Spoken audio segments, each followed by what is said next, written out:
Hello, this is a video about upstream oil.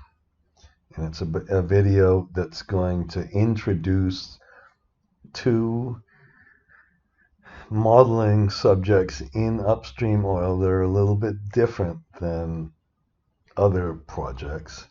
And the first is the whole issue of production sharing agreements. And I'm going to talk about kind of building a nice little summary page where we can evaluate the negotiation of some parameters in production sharing agreements.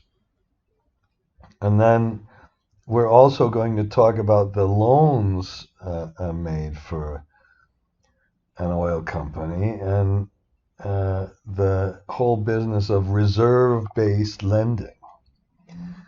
Okay, now I am a little bit obsessed, I think, about these stupid little dashboards or whatever, but the real issue is, can you actually use a model, or are they such big monstrosities with all these stupid circular reference resolutions and every tiny little detail in them that you can't even use them for negotiation?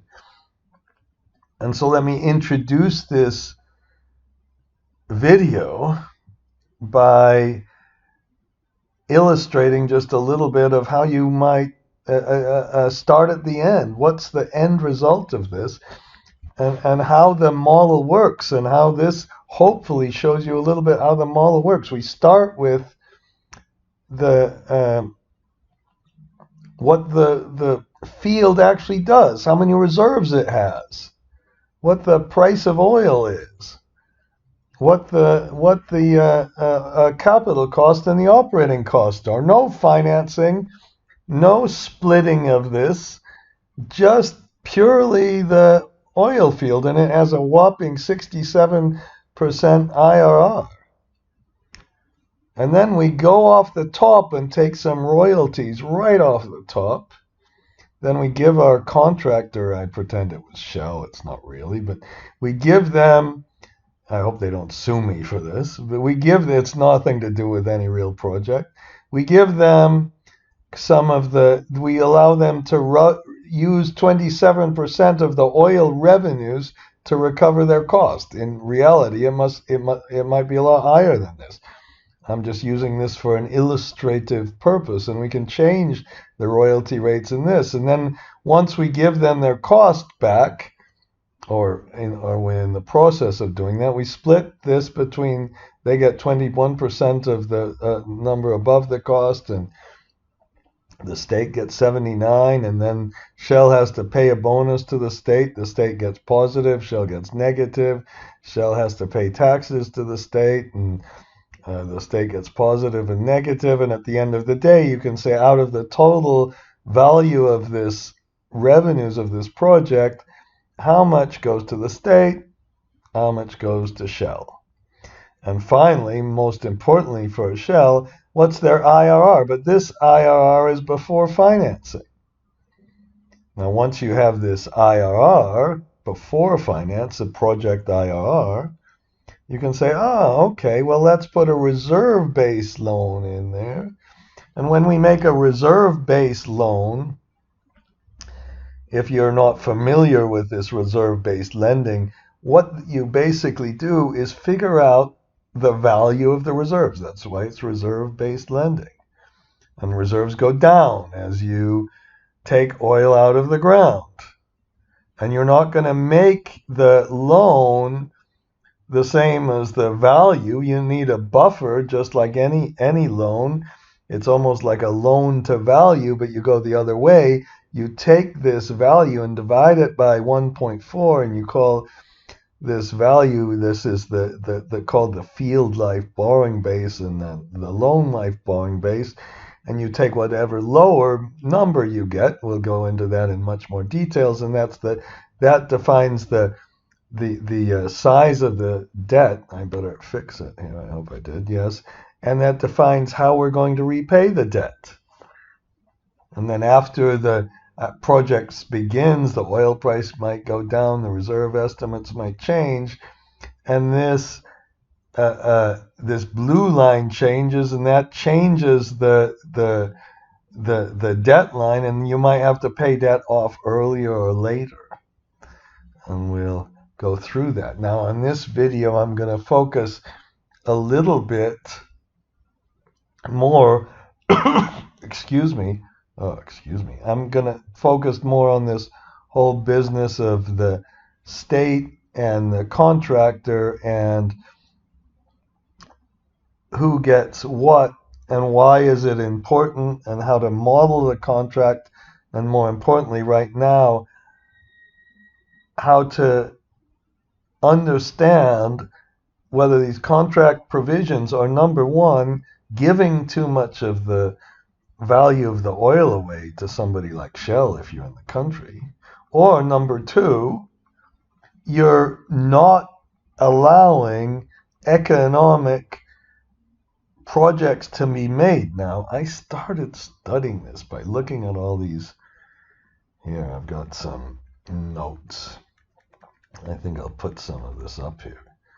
I've got some notes, kind of a little bit they're not mine actually, some of these, but on some of the history of sharing agreements, and then they put these kind of diagrams in here. Here are the cost, the production, and for me, when I looked at these, my eyes glazed over. It didn't mean anything, and these arrows up and down, and I had to see how it works in a model first of all, and then once I see how it works in a model, I want to put numbers against them, and I want to see who gets it off the top and how a little bit of a cash flow waterfall works. All right, now let's do a little bit of analysis of this.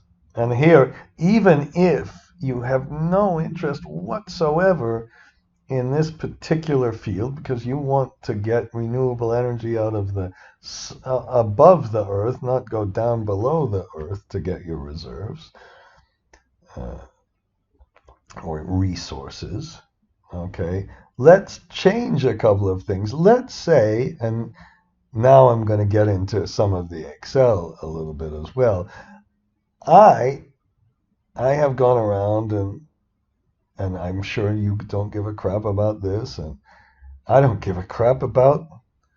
I think there's way too much of this stupid thumbs up, and sometimes other people say, "Oh, give me a thumbs up." I'm going to say, "Don't give me any crap like that." Oh God, I'm sick of it. So sorry about that. You didn't care about that. I'm gonna maybe adjust this, and right now it's changing by 1. Let's change it by 5 million instead.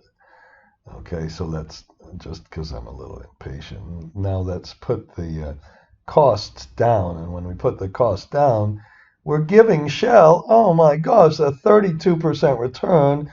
And after they put in the debt, we're seeing that we give them too much. Oh no, let's not do that. What should we do? Well, okay, we can be mean, and they'll call us communists for doing this, but we could put the royalty rate up, for example. Okay, now when you put these royalty rates up, I think I should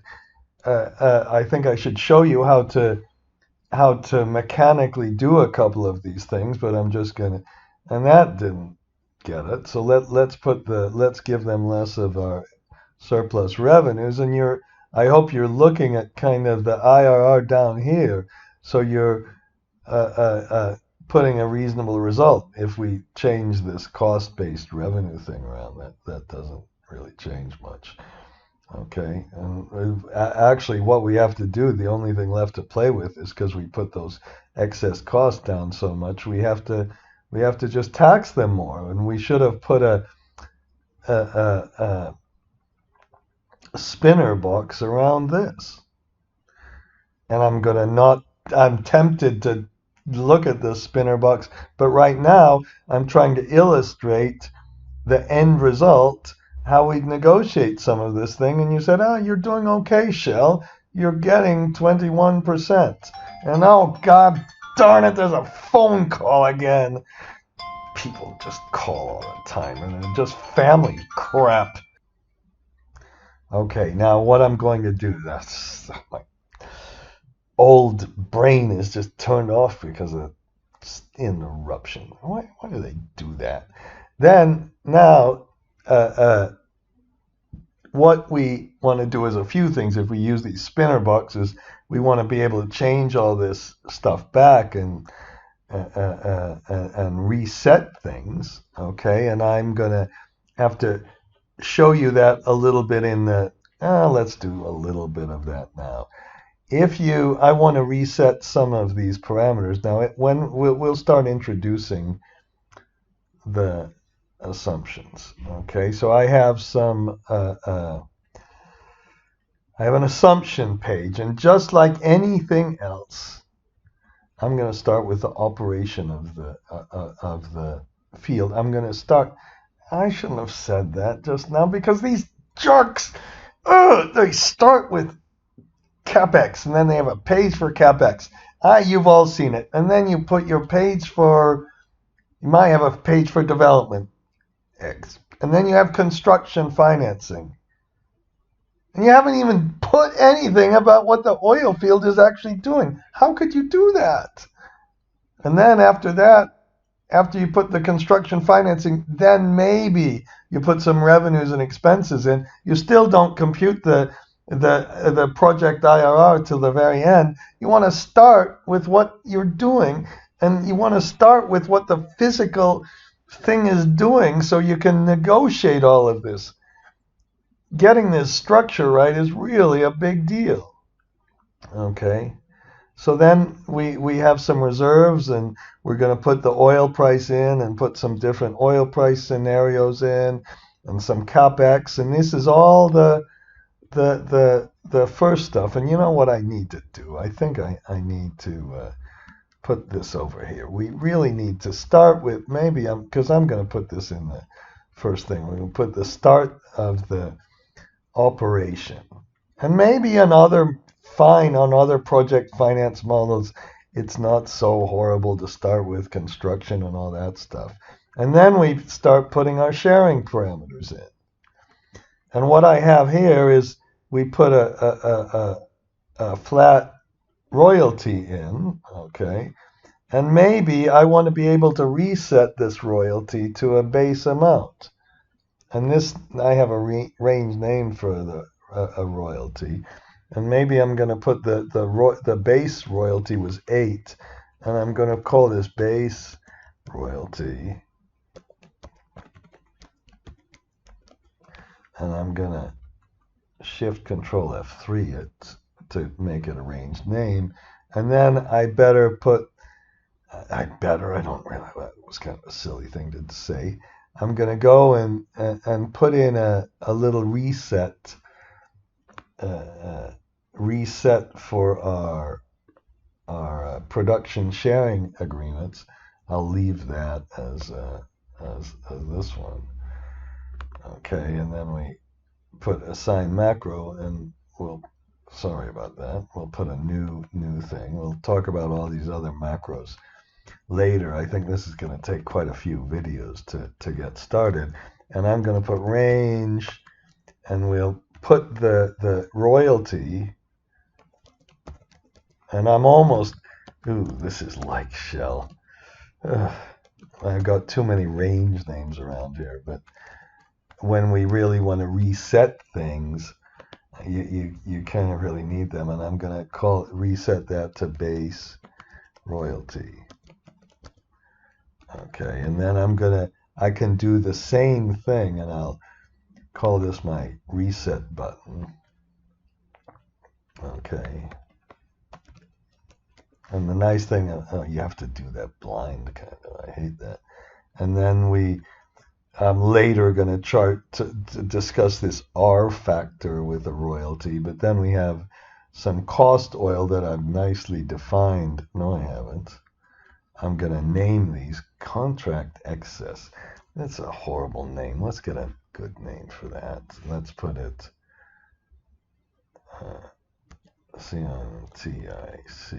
CONTICT excess.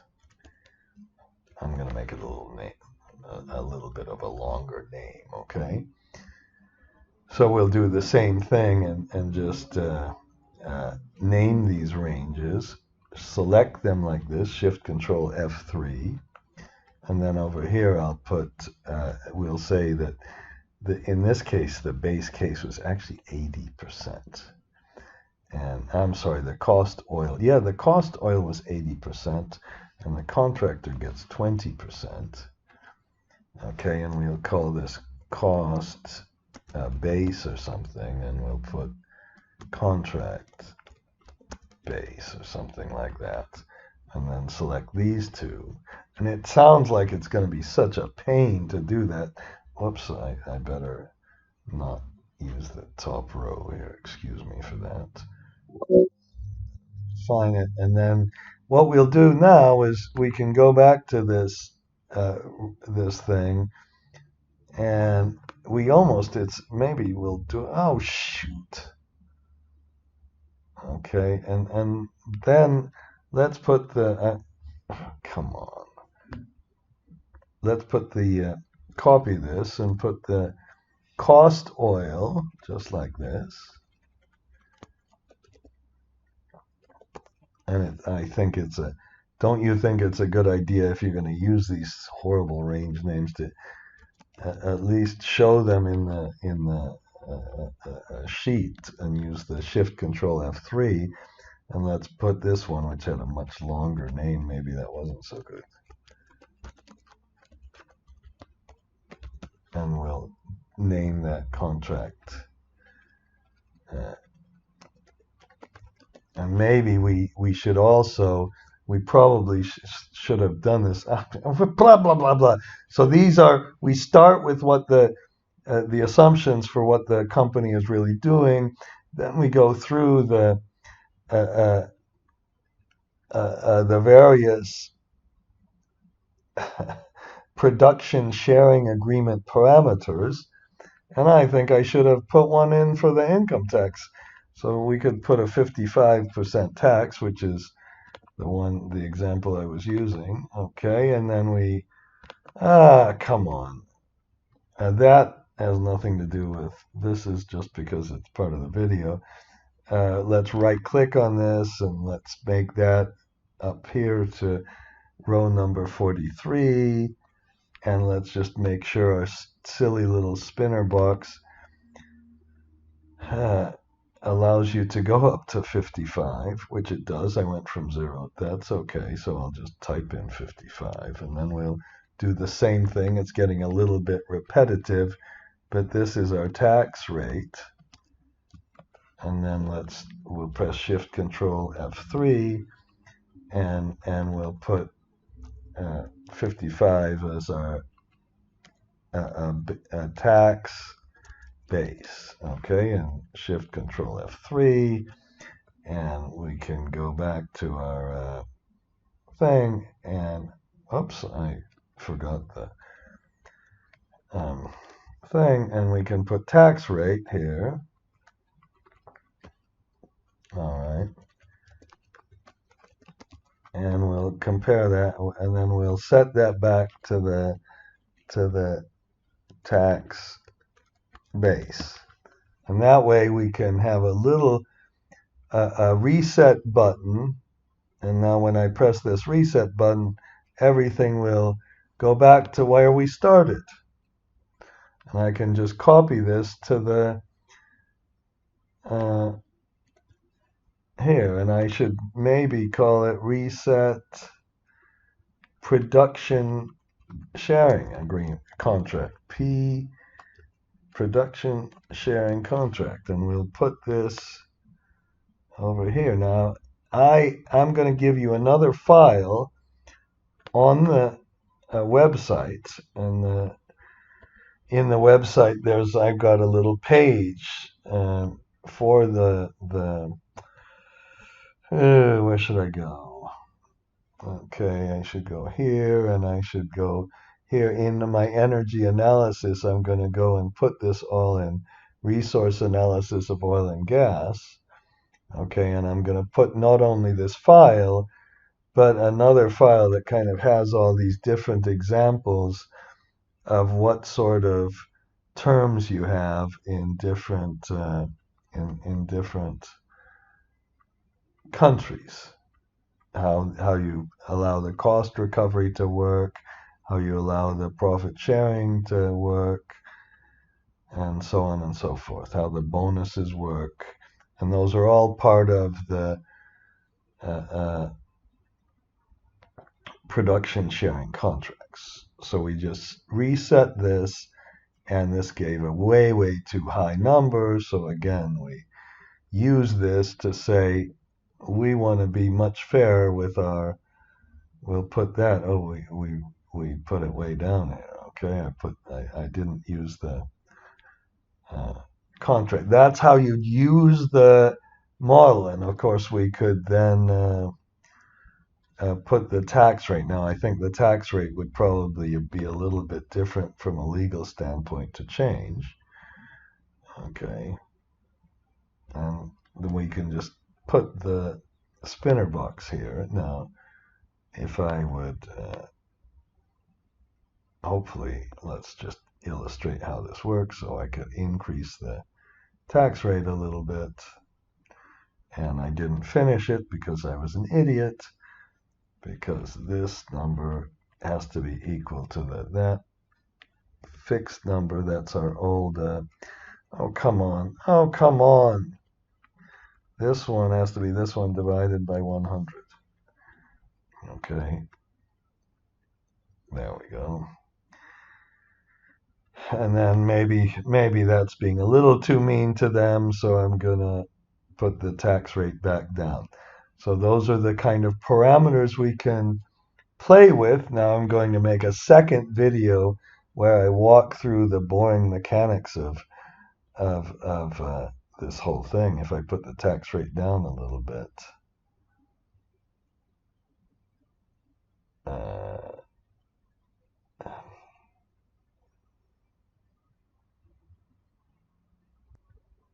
Okay, um, I had accidentally assigned a macro to this stupid thing. Let me make sure I don't. Here it is. You don't want to. I don't want to assign a macro to this. So what I'm going to do now, I could put the tax rate up to get the IRR down. I could put the royalty rate up to get it down. I could put their share down. Okay, and then, oops. Am I doing it okay? Yep, it's going down. So we're negotiating all these things. Even though a lot of these might be entrenched in a law, it might be a very inefficient thing to do if you can't. Oh, I just reset the wrong thing. Shoot. Okay, let's do it again. But that's okay. I meant to reset the debt. So we're putting it up to get our debt down. We're illustrating how you could negotiate some of these things. Okay, and you'd always want to look at what's happening to the other party. And right now, unless we push this down, and oops, that's a little bit too low perhaps. Okay, unless we do something, their IRR, whether you're looking at it from the project IRR, the equity IRR perspective, is too high. Okay, and I meant to fix the debt here. What we have to do is kind of figure out how our production sharing agreement is going to work, and maybe I want to give them a little bit less of the cost oil. That might have a lower effect, and we can see kind of how it affects the debt and everything else. Okay. Huh. Okay. I'm not sure what's happening here. I'm a little bit. Oh no, that's okay. Okay. All right. That's what we do, and that's still giving them a whopping IRR on the equity, which we'll talk about in a second video. Okay, that's how it could work. But then again, let's change everything back. Now, if you click on this base case, it's going to then change all of these parameters back, and if I reset this, we're kind of coming back to where we started, okay, and then we've got some oil production and all that. Now let's go the other way. Let's say our oil field isn't quite as nice, and I hope you're saying, yes, that's kind of good that I didn't kind of mean to do that. And let's say our our oil field, instead of producing this whopping gigantic rate of return, it's much more marginal. Okay, and we leave our parameters in and we have some lower reserves. Now, if you look at this IRR here, this IRR, 23%, is still pretty good, but we're only giving the contractor 3%. So the sad part about this is that they're going to be all pissed off and they're going to say, "No, I'm not going to do the project." And then you've taken what is an economic project to do for your country and you haven't done the project because once you put all these parameters in, they're going to refuse to do it. So in this case, you might have to go the other way. And that's illustrating how you really use these models to start negotiating things. And maybe we have to this time lower the royalty rate. That wouldn't be very popular. And then maybe we even have to lower the income tax rate, give them a income tax holiday. But that depends on I'm going the wrong way. That depends on the profitability of the field. And it depends on us making a nice clean model that we really understand and not getting too absurdly detailed and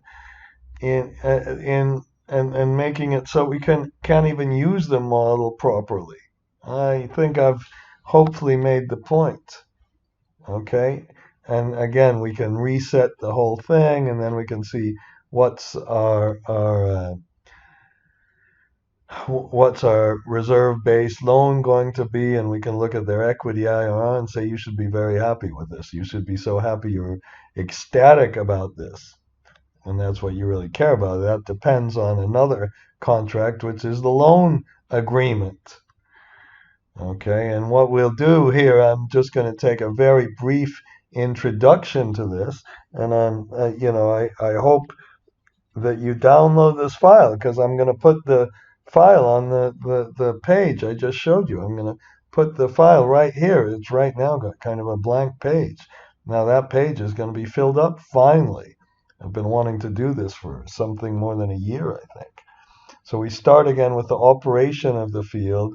Then we put in our royalty, our production sharing agreements, and we start at the top with the royalty. We put how much the cost oil is and all the bonuses, and I've already talked about this. And then I'm not going to talk about the financing. And then we do an operating analysis, and I've been moaning so much about this, I'll stop. We, like so many other models, we better put kind of our flags in, and we better put what our construction period is and what our operation period is. And then we put in the reserves and we get the net present value of the revenue for the project and see what our capex is over time, and finally get this IRR. Not finally, that's very early on. I think you want to get that right away. And then I'm going to come back and talk about what the this production cost was pretty high. And this is if you've looked at the other kind of videos, I'm going to have a separate video only on the production cost, but it's like the levelized cost in electricity. And then one of the only tricky things to do is you define this thing called cost. Excuse me. You first put a royalty rate. Now I put an option to, instead of having a regular oil royalty rate, you could have a royalty rate which uses something called an R factor, where you keep adding all the revenue you're getting, which is the oil price times the production, and the production had this production curve in it where you say how much you're producing each year, and we could even change the production curve and have it go a little faster, or it could be like a natural gas plant and go a little slower, and if it goes more slowly, the NPV of the project goes way down, and when it goes faster, it goes way up much higher. And we have to figure out how to reset every single thing we're doing and put this whole stuff into kind of a scenario analysis. And again, it's not very clear yet. The point I'm making is to start with the IRR in the field. Let's put it back to our base case. Okay. And then once we have this IRR in the field, we can take and put and I think I should have moved this over. So I'll do a little bit of stuff here, and we'll call it R factor royalty. And it sounds so complicated, and it's so simple, it's kind of ridiculous. You just add up all the revenue, add up all the cost, divide the revenues by the cost, and you get this thing called an R factor that eventually, in this case, it starts with 1 to 2. And then you can make a royalty rate that says, okay, if our R factor is below 2, we get 2%. And then if it, this time it didn't go up, let's put a higher oil price in. If we put a higher oil price in, come on. Here, a higher oil price, it did go up. Okay, and if we let's put a faster production in, and then we get this to be 3, and then I didn't change it enough. We can make a royalty where you put in an R factor, and then depending on the R factor, you get different royalty. Now, when I did this with my friends, all we kept doing is saying, use the lookup, use the lookup, use the lookup. And this says, take the R factor above, and then go to the assumptions 29 and 30. And then you just click on the whole line, of course. We better do one of this. You put equal lookup, you go up 1, and then you select the whole line. And this is on and on and on. And you set it up correctly, and hardly anybody ever does that, which just makes me so sad. And so your royalty rate is changing depending on what the oil price is and everything else. And if we have a flat oil price, we get a lower royalty rate. That you could call almost like a progressive tax. The other way is just to have a flat royalty, which right now I'm pressing Shift Control P because the generic macros are open. And then we just take our revenues, multiply it by the royalty rate. Now, I'm pressing Control and the square bracket to the right of the P, and we can say, do we want a royalty or not? This one is just a little from the developer tab. It's a wonderful little thing where you just go to another sheet, back to this sheet. I'm not talking about all the gimmicks right now. And we could either apply a flat royalty, or if we don't, it'll be an R royalty. And we put this thing here so we can see what happens to the IRR if we change the royalty scheme. And what should happen is, if you did a really kind of careful analysis, if you have a R factor for a royalty, that means if the price of oil is going really, really high, you're going to pay more taxes. If the price of oil is really low, you're going to pay less royalty taxes, or royalty rates, or whatever you want to call them. I think royalty taxes, right? Okay. And then let's keep going. So that's what's taken off the top. And then you take your revenues after the royalty payment. Maybe since it's like a subtotal, we should do this. For me, this is almost like a cash flow waterfall. Now, once you have this revenues after a royalty rate, we call this the cost oil. Okay, and I'm going to rearrange this just a little bit, okay, with our little things. And we say, okay, take 80% of the revenue, and then you're allowed to recover that right off the top. So that's why in our diagram, we kind of put the royalty right off the top, then they get this, and then we start splitting everything. So there are two people, the royalty comes off the top, the next thing that comes off the top is this cost recovery. And what you do is you make, the way I do it is I make an opening balance. This should have been equal to the closing balance. I hope this worked. Okay, and then I must have inserted a row somewhere. That was kind of embarrassing. And then you collect all the capital cost and the operating cost. And of course, you've done that by first working through all of the production and all of the capital expenditures and all of the O&M, and you just put the O&M and the capital expenditures together. That's pretty simple. But then in this, what do you want to call it? You want to call it a corkscrew? I hate that, but whatever. You say, okay, I'm going to keep track of my recovery, and I'm going to get to recover all the oil until the opening balance plus the amount of cost that I've already spent is less than this recovery. So up through here, we're recovering all the cost of the oil, and we get here, and we can't do that all the time because we don't need to. We recovered everything, so we recover the opening balance plus the cost, and that's where we use a minimum function. I'm saying that, well, it's pretty obvious it's a minimum, but that's a key thing in all of our cash flow waterfalls, and then it goes from there. So we can we can keep working on this now. I'm computing the NPVs at every stage.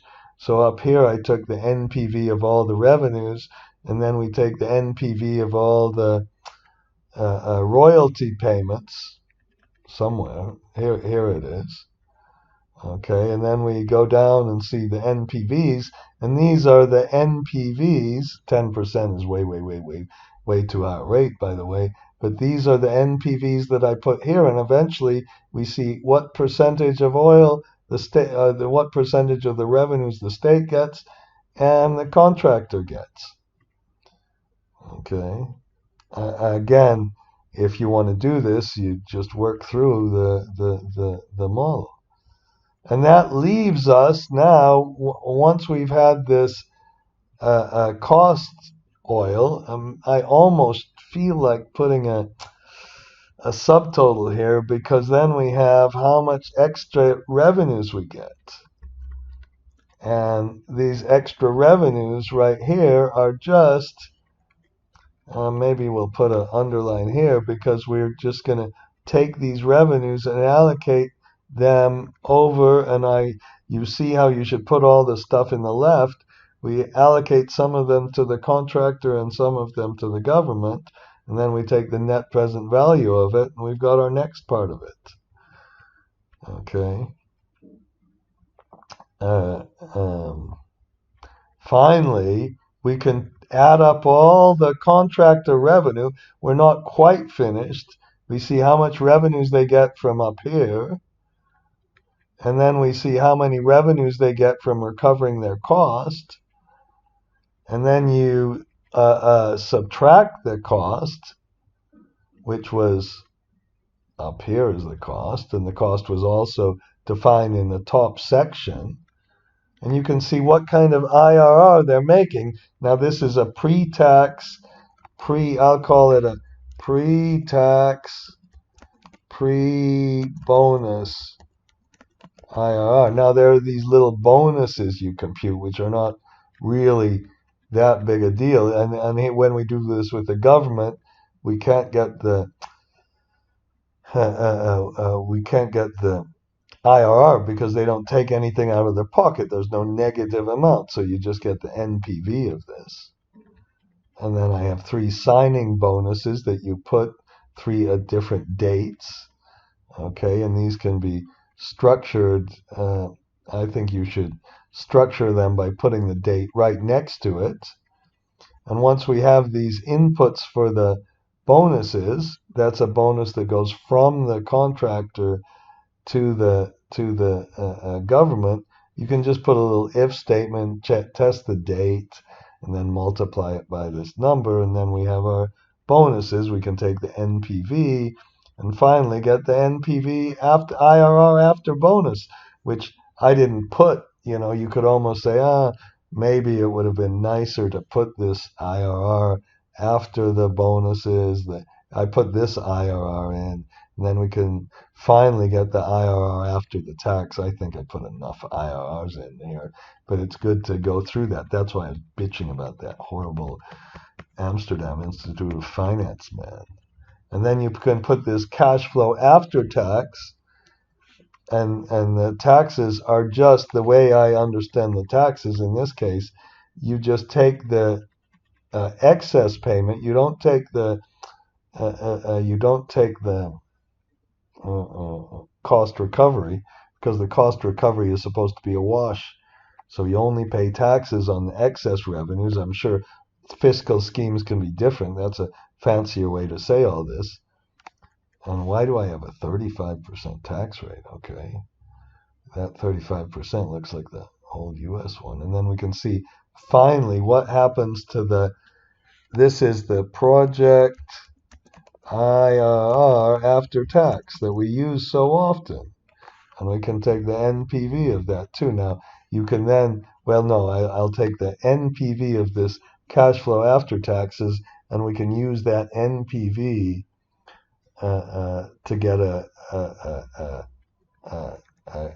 to do a goal seek and set this NPV to equal 0 by changing one of these other parameters. Okay, I changed the surplus.